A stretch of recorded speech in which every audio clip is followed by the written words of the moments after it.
Muito bem, amada igreja, hoje ainda é domingo de Páscoa, tivemos a nossa celebração pela manhã e agora à noite eu vou lembrar de novo do assunto da Páscoa, óbvio. Vamos falar então sobre a ressurreição do Senhor Jesus, conforme relatada dessa vez, pela manhã usamos o Evangelho de Lucas, agora vamos usar o Evangelho de Mateus, lá no capítulo 28, Mateus, capítulo 28, vamos começar do versículo 1.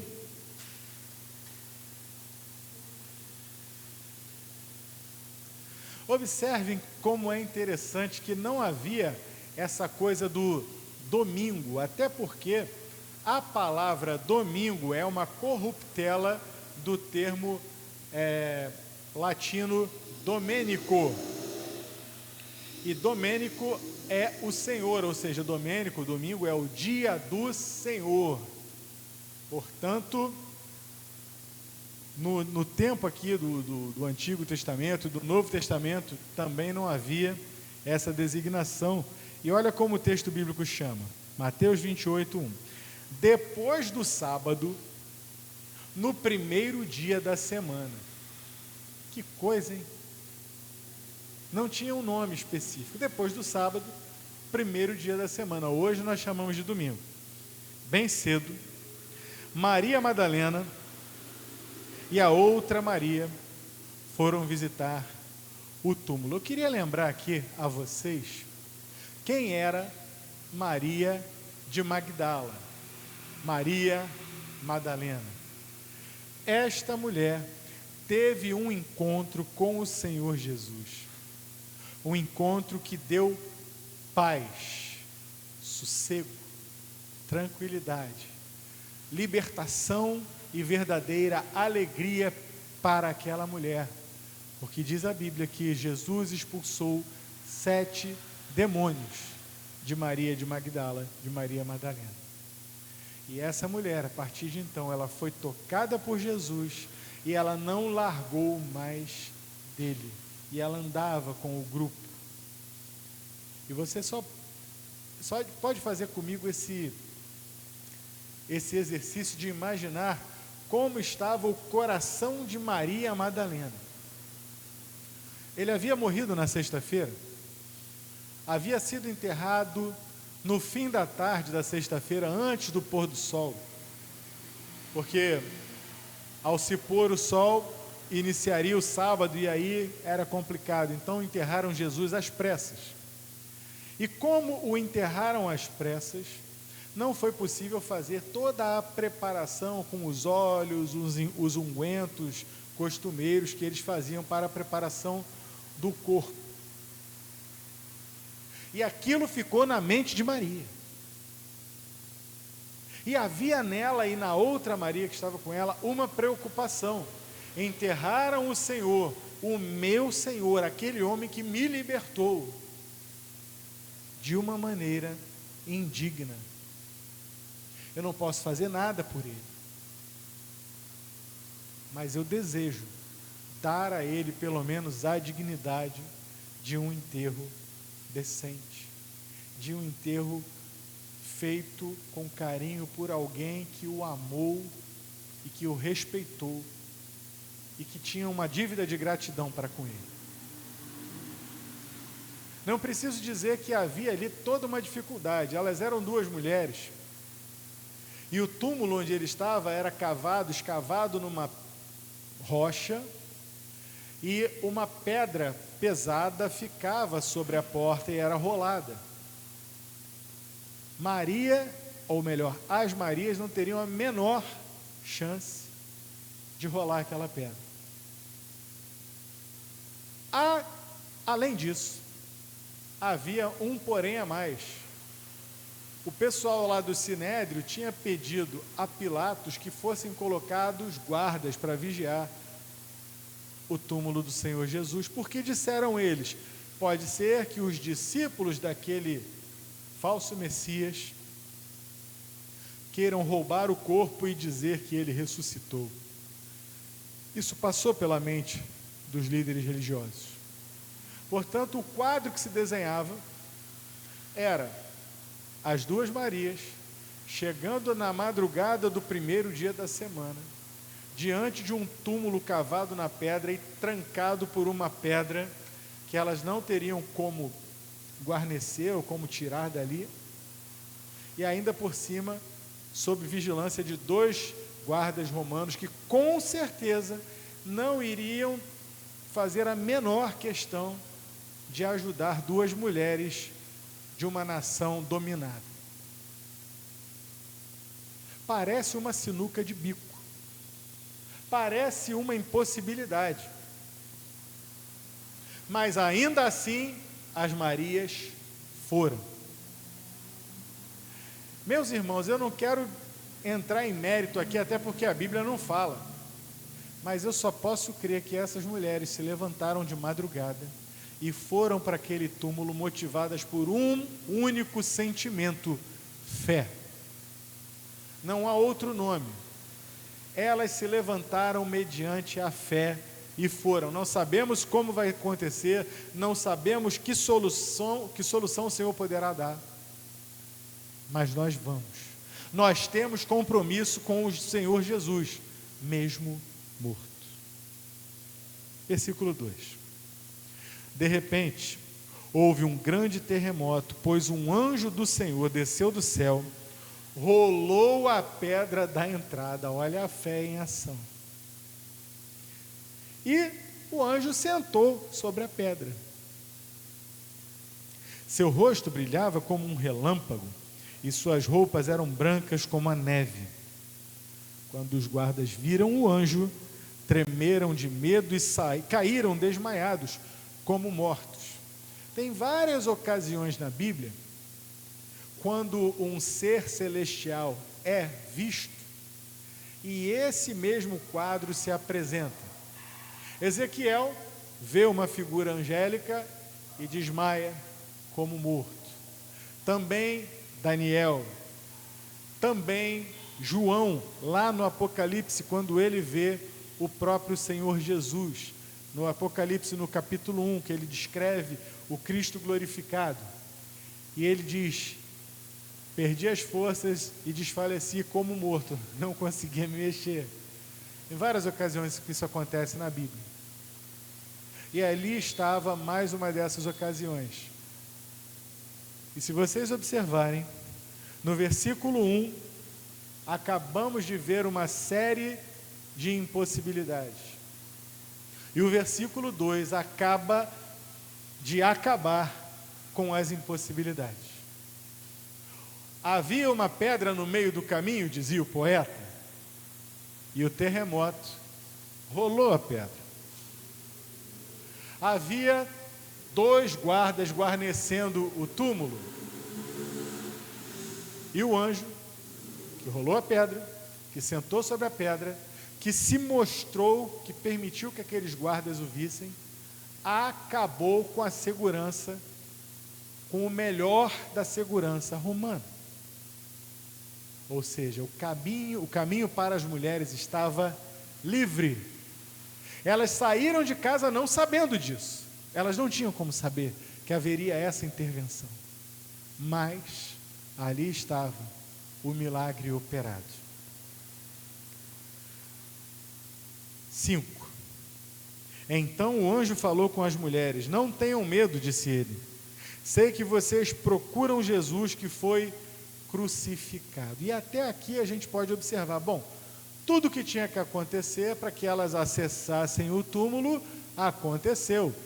Então Deus mandou um anjo para que ele tirasse os guardas, para que ele abrisse o túmulo e elas pudessem entrar e cuidar do corpo de Jesus. Poderia pensar alguém desavisado, mas a gente já conhece essa história. E o anjo termina dizendo: ele não está aqui. E ao ouvir essas palavras, eu imagino as mulheres com aquele ponto de interrogação na cabeça. Ele não está. Ele não está aqui. Ressuscitou, como tinha dito que aconteceria. Venham, vejam onde seu corpo estava. Agora, vão depressa e contem aos discípulos que ele ressuscitou e que vai adiante de vocês para a Galileia. Lá vocês o verão. Olha que promessa. O maior milagre não era a pedra ter rolado. O maior milagre não foi a guarda romana ter sido espalhada e debelada daquele lugar. O maior milagre que estava diante delas é que o corpo que elas estavam procurando não estava ali, morto, inerte, mas estava vivo, ressuscitado. E além de tudo havia uma promessa: avisa aos irmãos para que vão para Galiléia, lembrando que ele morreu em Jerusalém, na Judéia, e que o Senhor Jesus foi enterrado em Jerusalém, na Judéia, ali no meio do mapa de Israel. E o anjo diz: subam no mapa, vão para o norte até a região da Galiléia, e lá vocês o encontrarão. Eu acho que nada poderia ser mais inusitado do que esse encontro naquela manhã de domingo.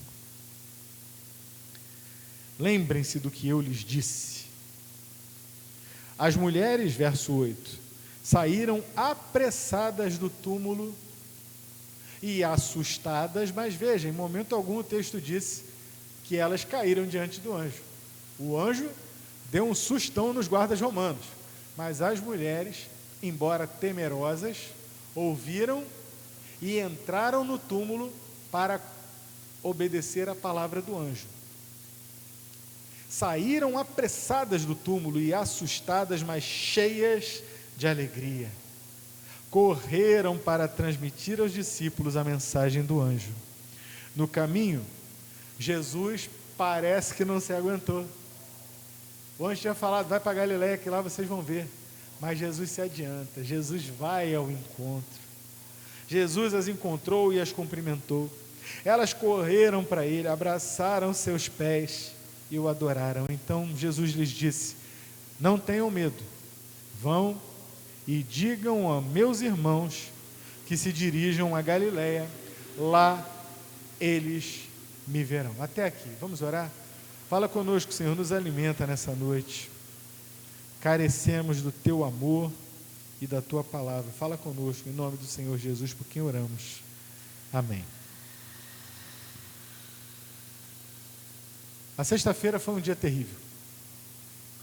A sexta-feira foi o dia, literalmente, da morte de todos os sonhos. Muitos sonhos morreram naquela sexta-feira. Morreram os sonhos daqueles que pensavam como aqueles dois de quem nós falamos de manhã, que acharam que ele ia ser um líder político. Achamos que ele, que era um profeta grande em palavras e obras, seria aquele que libertaria Israel. Esperavam um líder político que libertaria Israel das garras da tirania de Roma.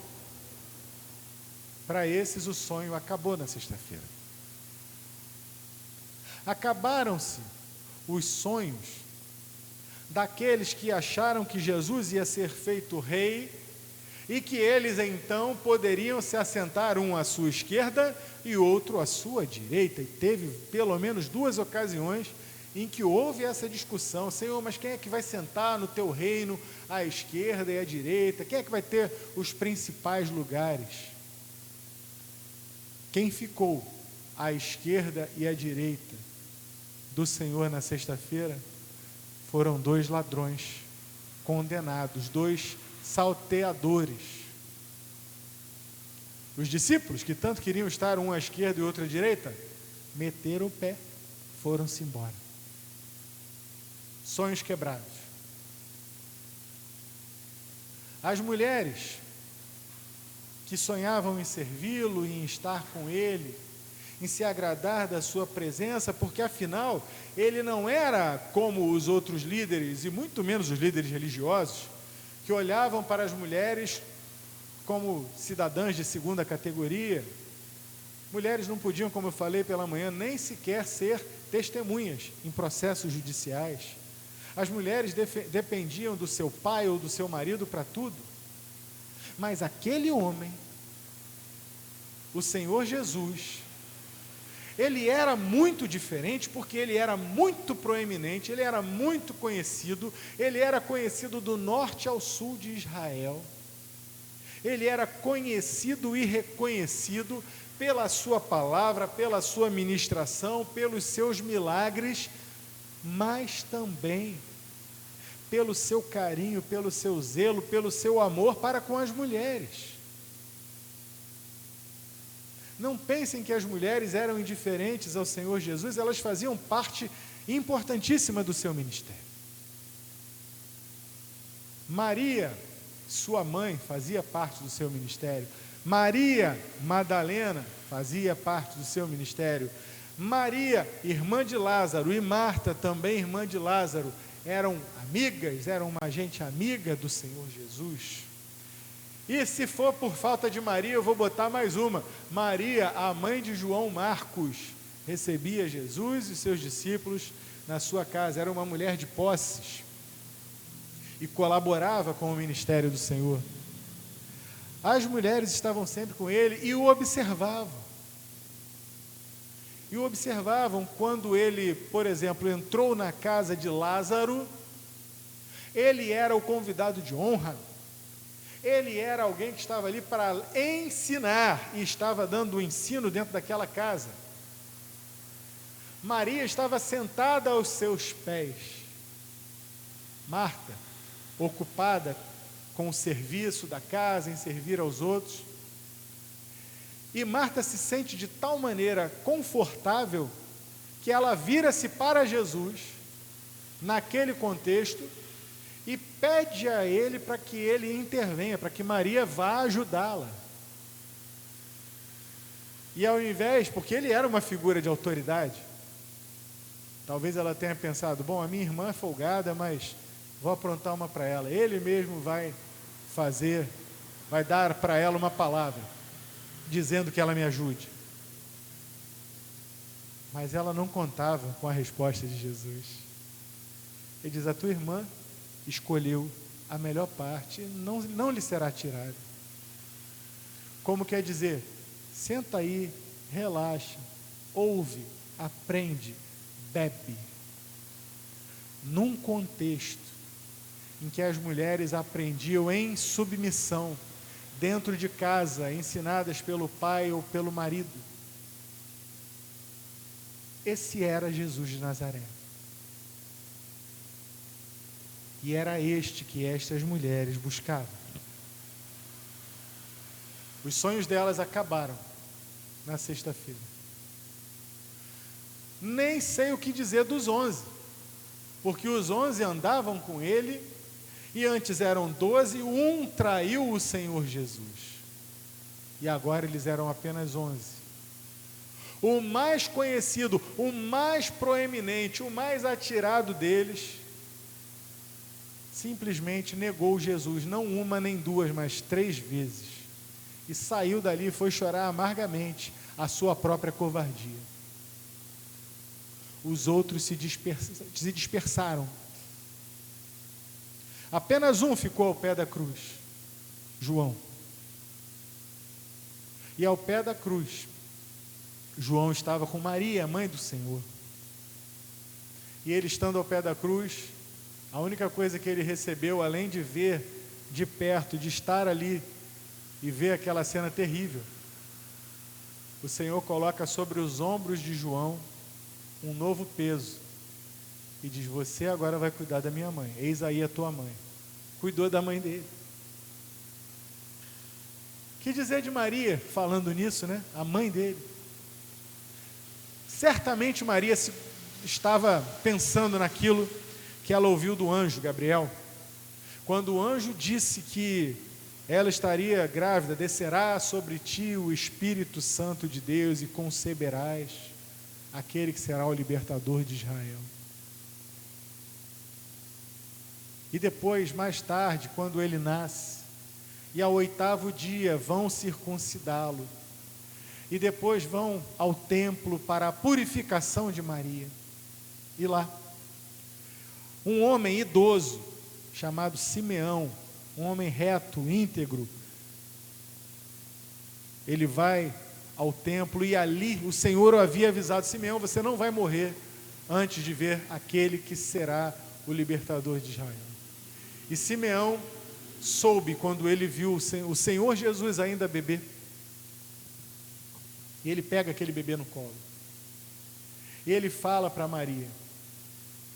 Mas a sua última palavra deve ter ecoado no coração de Maria ao pé da cruz, quando ele diz: uma espada traspassará o teu coração. A espada estava atravessando o coração de Maria. Quantos sonhos destruídos. Tinha uma turma que estava feliz, os líderes lá do Sinédrio, o sumo sacerdote, Anás, Caifás, aquela galera toda estava muito feliz. Mas não os discípulos. Mas não as mulheres, e elas mesmo assim vão até o túmulo. Mas sabe de uma coisa? Há uma promessa que foi feita lá em Isaías, de que pelo ministério do Messias, todo o monte alto seria aplanado, e todo o vale seria elevado. E ali, naquele dia, no dia da ressurreição, no primeiro dia da semana, os montes que estavam altamente elevados na figura daqueles que quiseram matar Jesus, não sabiam, mas eles estavam prestes a serem aplanados. E aqueles que estavam no profundo vale da depressão, do desespero, da falta do que saber como agir, naquele dia, eles seriam cheios. Eles teriam uma alegria indizível, inefável, uma alegria incomparável. Enquanto Pilatos dizia: eu posso libertar, tenho poder para te libertar, e Jesus dizia: se eu quisesse, se meu Pai quisesse, mandaria 10 legiões de anjos. Meu reino não é desse mundo. E agora, a força, o poder de Pilatos na figura daqueles dois guardas, não é mais nada. Meus irmãos, percebam o poder da ressurreição de Jesus. O poder da ressurreição de Jesus. Tudo se fez novo, de novo.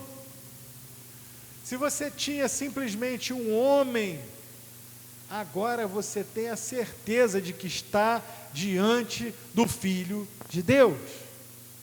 Nem a morte que é definitiva, tem algo mais definitivo do que a morte? Não existe nada mais definitivo do que a morte. A morte vem, a morte leva, e ninguém volta da morte. Mas o Senhor ressuscitou, saiu daquele túmulo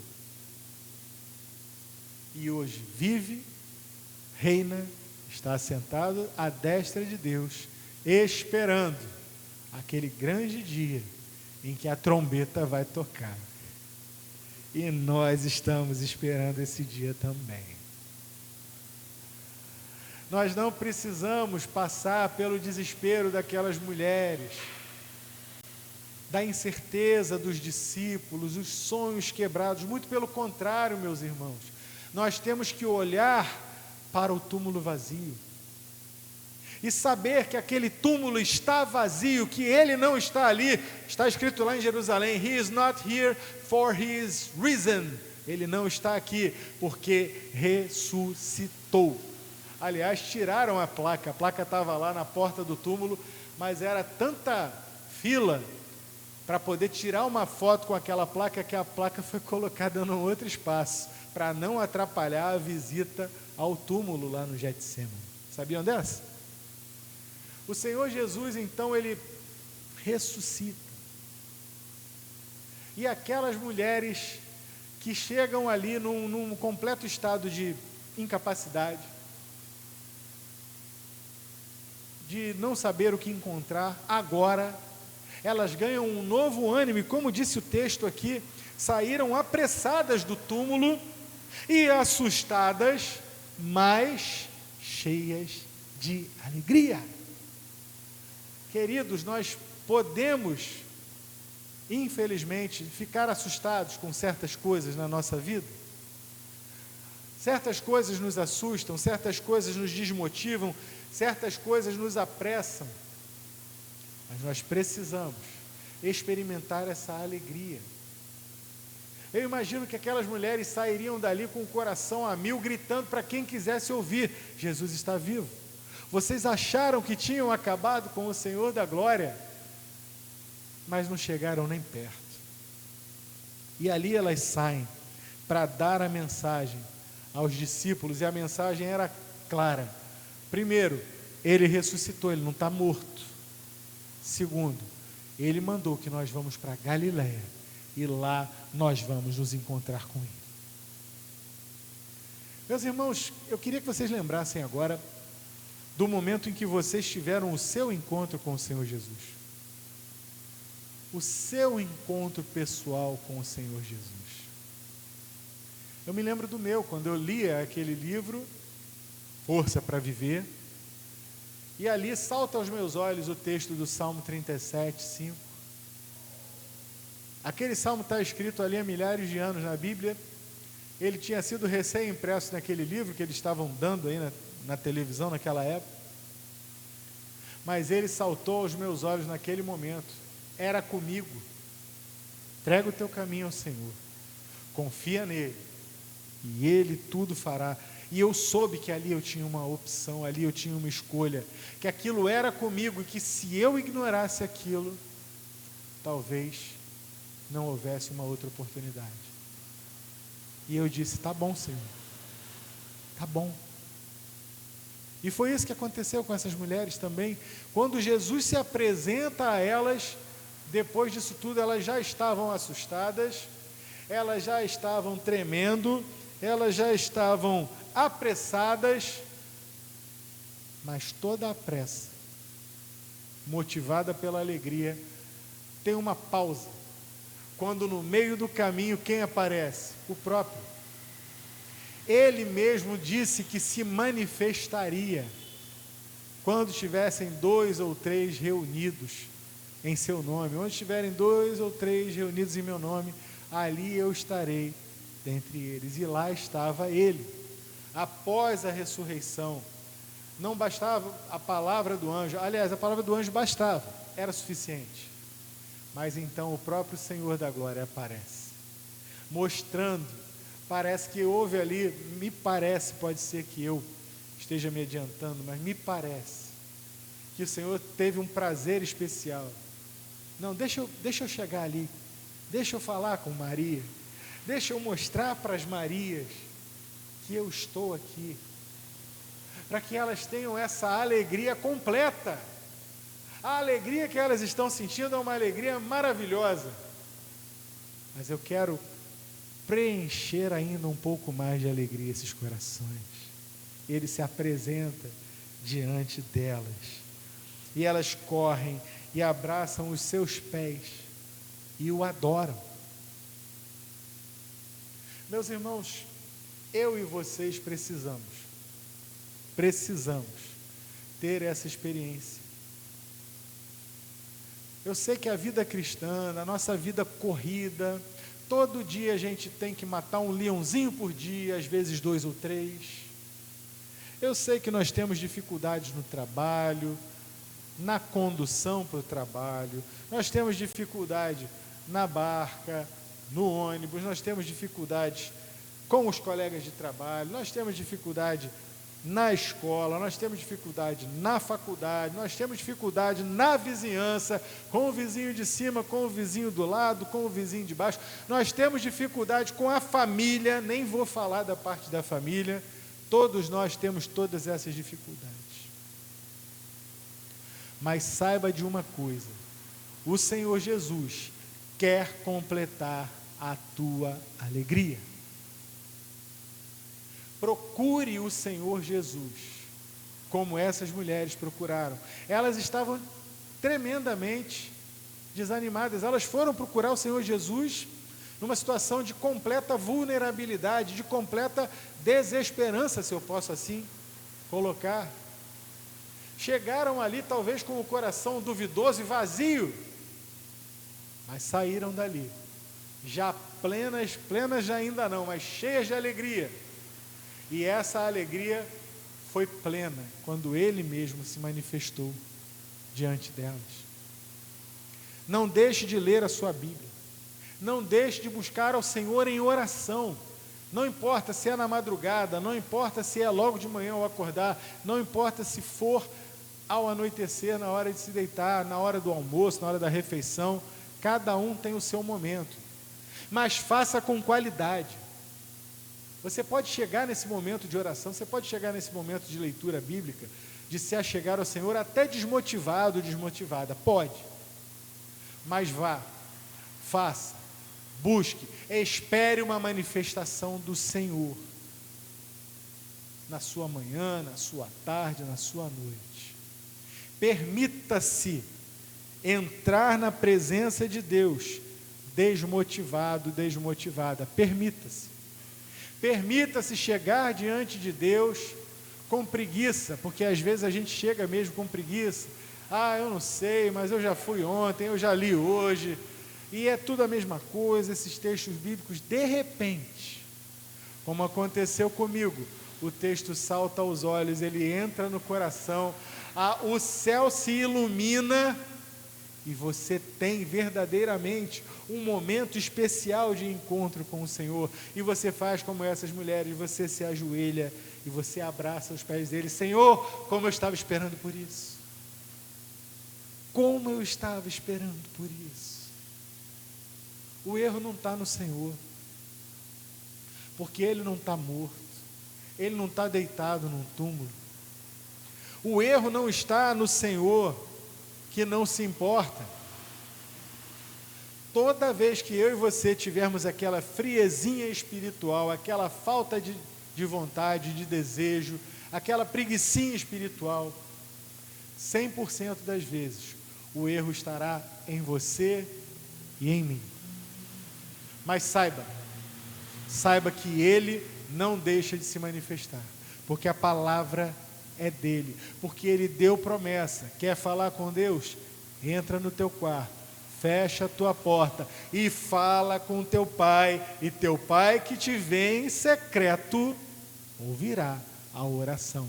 Ele prometeu, isso é objetivo, não é subjetivo, não é porque eu não estou sentindo que Deus não está falando, não é porque eu não estou sentindo que Deus não está presente, não é porque eu não consigo perceber, porque eu mesmo estou dentro da minha cabeça ali girando o carrossel de emoções, que o Senhor não está presente. Ele está presente, Ele se importa e Ele se manifesta, mesmo nas piores situações. E nessa noite, você saia daqui para buscar ao Senhor, e você possa sair dessa casa, onde você veio. Não sei se você veio a essa igreja essa noite na finalidade de cumprir tabela. Não, eu fui de manhã, eu vou de noite também. Não, hoje é domingo de Páscoa, então eu vou à noite à igreja. Eu não tenho nada para fazer, eu vou à igreja. É o meu costume, não tenho o que fazer, eu vou lá para a igreja.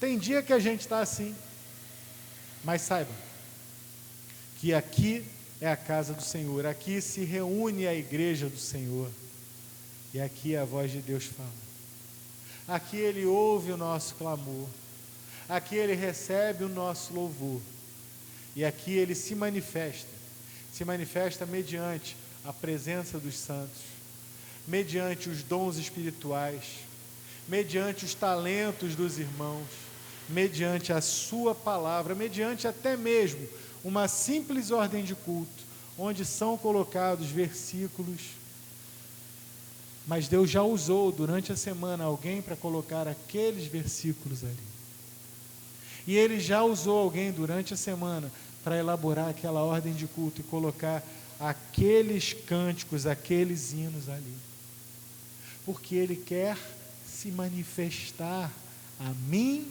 e a você também. Espere mais de Deus, busque ao Senhor.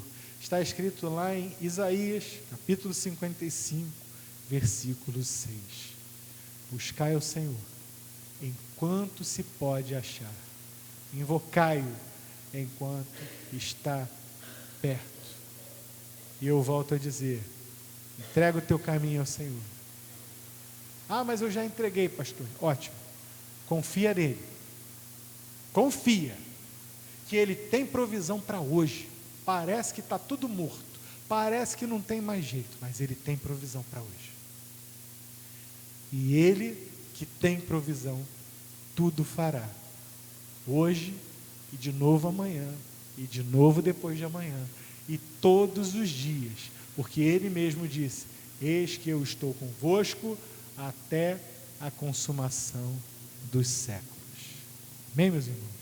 Que Deus te abençoe, que seja uma semana de buscar ao Senhor, que seja uma semana de certezas, não de dúvidas, que seja uma semana de busca, porque Ele mesmo prometeu que aquele que busca, acha, o que bate, abrir-se-lhe-á, o que pede, recebe, e Ele prometeu que estará conosco. Vamos orar. Senhor,